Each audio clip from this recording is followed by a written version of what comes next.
নমস্কার বন্ধুরা, আমি দেবু আর দেবু শিকদার রূপ গার্ডেন চ্যানেলে সবাইকে স্বাগত। তো বন্ধুরা, আজ সকাল সকাল চলে এসেছি আমার বাগানে। এটা কাঁঠাল গাছ, এটা 12 মাসি কাঁঠাল।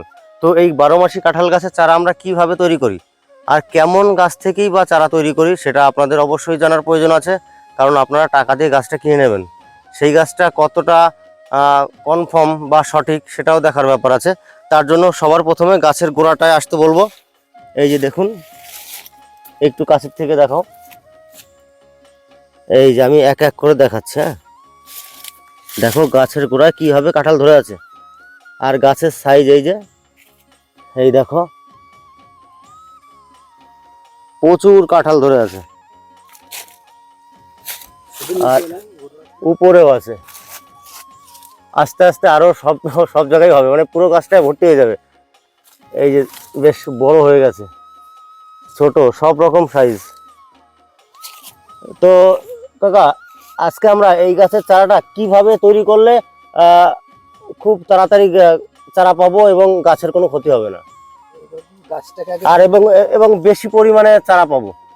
অনেকে তো বলে মাচা করে করলে খুব ভালো হয়। না না, মাচা করলে পরে অনেক মানে বাদ যায়। আচ্ছা আচ্ছা, এইবার যদি এইভাবে শুয়ে দিয়ে করতে পারি তাহলে খুব ভালো হয়, মানে খাটনিটা কম হয় এবং গাছগুলো ভালো হয়। আমার ইচ্ছা মতন আমি করতে পারি, ছোট এবং বড় যেভাবে করব সেইভাবেই হবে। আচ্ছা, যে গাছে ফল আসেনি সেই গাছের চারা আর এই গাছের চারা কি একই হবে নাকি ভালো? না না, মোটামুটি এই গাছটা ঠিক এইরকম হলে পরে ও গাছগুলো এরকম এসে যাবে। আচ্ছা আচ্ছা আচ্ছা, এরকম ফল ধরা গাছ থেকে চারা করাই উচিত। উচিত, কিন্তু ছোট গাছ থেকে করলে কোনো অসুবিধা আর নেই। আচ্ছা আচ্ছা, তো এটা এই গাছটা কিভাবে মাটিতে শোনো হবে? এখানে আস্তে করে নিচেটা খুঁচিয়ে দিয়েছি, মানে শাবল দিয়ে। এবার আস্তে আস্তে একে শুয়ে দেবো আমি। এটা শুয়ে দিলে পরে হয়ে যাবে। এইভাবে আস্তে আস্তে আস্তে আস্তে আমি দেখো শুয়ে দিচ্ছি, একদম মাটির সঙ্গে শুয়ে পড়বে। ভয় লাগছে, প্রচুর কাঁঠাল ধরে আছে, কিন্তু কাঁঠালগুলোকে বাঁচাতে হবে। চারার ডিমান্ড আছে, অনেকে এসে বলছে আমি এই গাছেরই চারা নেবো।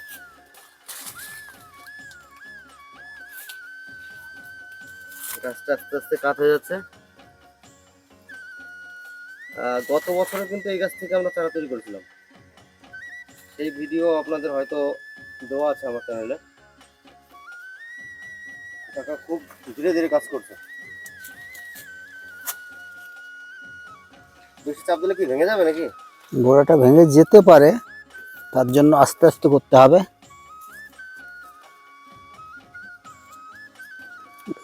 জোর খাচ্ছে কেন তো? একটু এদিক থেকে মাটি সরিয়ে নিলে ভালো হবে নাকি? মাটিতে নিচে পর্যন্ত আমি খুশি দিয়েছি সব। আর একটু খুঁড়ে নিচ্ছে কাকা, নাহলে গাছটা পুরোটা কাত হচ্ছে না। আর বেশি জোর দিলে হয়তো গাছ ভেঙে যেতে পারে। টোটালটাই একটু ধীরে সুস্থে কাজ করতে হয়, বেশি তাড়াহুড়া করলে হবে না।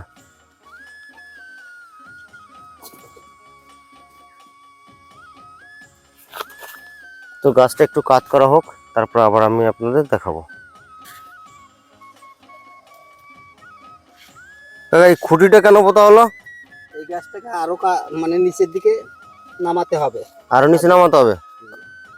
আচ্ছা আচ্ছা, এই যে আমাদের কাঁঠাল।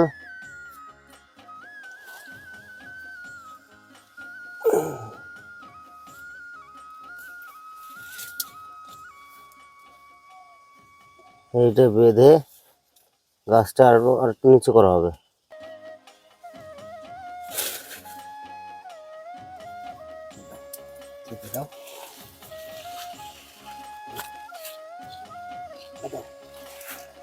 ভেঙে যাবে না তো?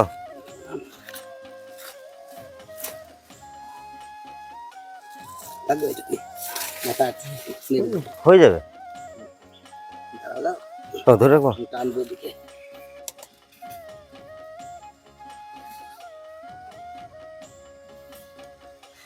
গাছ একদম ফাইনালি মাটির সঙ্গে মিশিয়ে দেওয়া হবে, আর একটু প্রসেসিং বাকি আছে।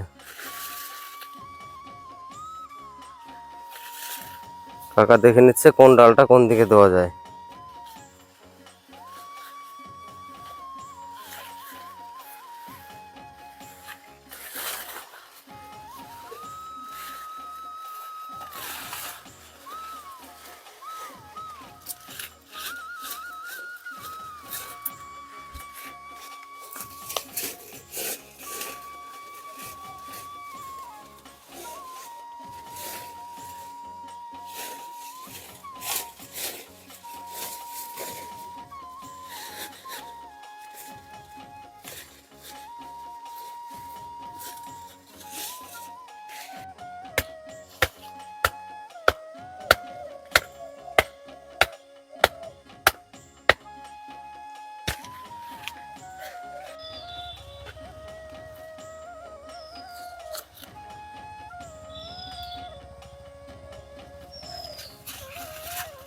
ধরবো। তো বন্ধুরা টোটাল আমাদের গাছ যে কাট করার ব্যাপারটা ছিল সিস্টেমটা কমপ্লিট হয়েছে।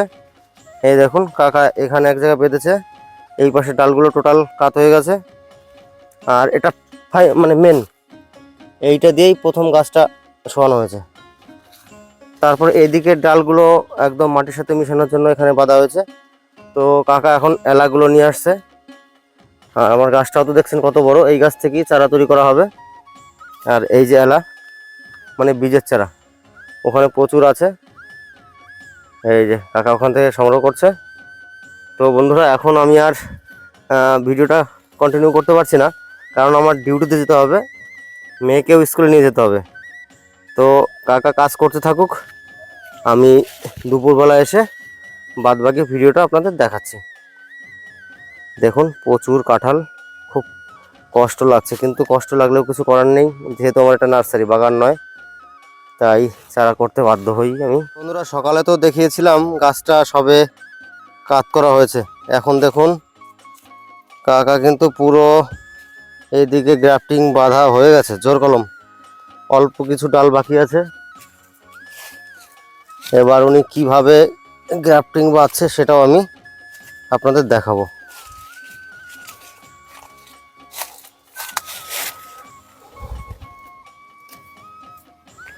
তাহলে কাকা এই গাছ থেকে আনুমানিক কতগুলো চারা হতে পারে?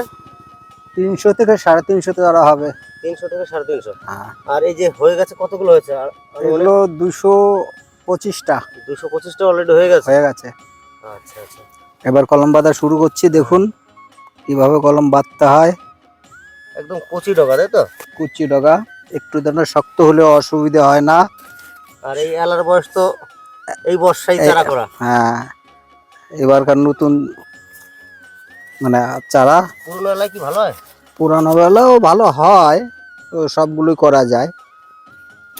চারাটা একটু দানা এইভাবে করে এটাকে কেটে নিলাম। হ্যাঁ, কেটে নিয়ে এইটাকে কলম কাটা করে কেটে নিয়ে, দুই দিকে কাটা হয়েছে। হ্যাঁ, এবার আস্তে করে এটা ভিতরে ঢুকিয়ে দিচ্ছি। আচ্ছা আচ্ছা আচ্ছা। এবার পজিশন মতন দিয়ে একটা প্লাস্টিক দিয়ে বেঁধে দেওয়া হচ্ছে। বেঁধে দিতে পারলেই এটাকে জার্মিনেশন হয়ে যাবে। এটা তো 45 দিন লাগে, তাই না? এটা 45 দিন লাগে। আগের বার তো 45 দিন 50 দিন রেখেছিলাম। হ্যাঁ, এবারটা 60 দিন রাখতে হবে। ও ঠান্ডা পড়ে এটা যাচ্ছে। ঠান্ডা পড়ে যাচ্ছে তার জন্য। আচ্ছা আচ্ছা। আহ, তাহলে হয়ে গেল। এটা হয়ে গেল। এবার আরেকটা আরেকটা দেখাই। নতুন করে দেখাচ্ছি। দেখুন এবার হালকা একদম মিডিলের দিকে, তাই তো? একটা মিডিলে দিয়ে এটা কলম কাটা করে কেটে নিতে হবে। এটা বাদ। ওটা বাদ, ওটা নষ্ট। আচ্ছা, এটা সরু বড় নাকি? না, ওটা এলাটাই নষ্ট আছে। আচ্ছা আচ্ছা। এলাটা দিলে পরে বাঁচবে না।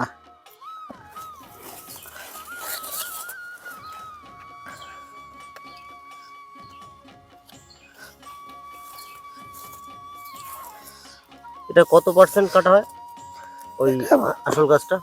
আর সুগারটা 50% 50% মতো ভিতরে কেটে নিতে হয়। হ্যাঁ, প্রায় 1.5 ইঞ্চি ভিতরে ঢোকাতে হয়। আচ্ছা আচ্ছা। ব্যাস হয়ে গেল এটা। তো বন্ধুরা আপনারা তো দেখলেন গ্রাফটিং করছে, গ্রাফটিং বলতে জোর কলম বাঁধা হচ্ছে। আর কতগুলো বাঁধা হচ্ছে সেটাও আমি দেখিয়েছি। পুরো গাছটা একটু পরে কমপ্লিট হয়ে যাবে, আর ঘন্টা 2 মতো লাগবে, 350 মতো বাঁধা হবে। তো আপনারা এবার বুঝতে পারছেন আমি কেমন গাছের চারা দিয়ে আপনাদের একদম আমার মাদার গাছে যে গাছে ফল আসে সেই গাছ থেকে আমরা চারা তৈরি করে বিক্রি করি। তো আপনাদের যদি চারার প্রয়োজন হয় অবশ্যই যোগাযোগ করবেন। আমার হোয়াটসঅ্যাপ নাম্বার 8250964154। তো আজকের মতো এখানে বিদায় নিচ্ছি। নমস্কার, সবাই ভালো থাকবেন।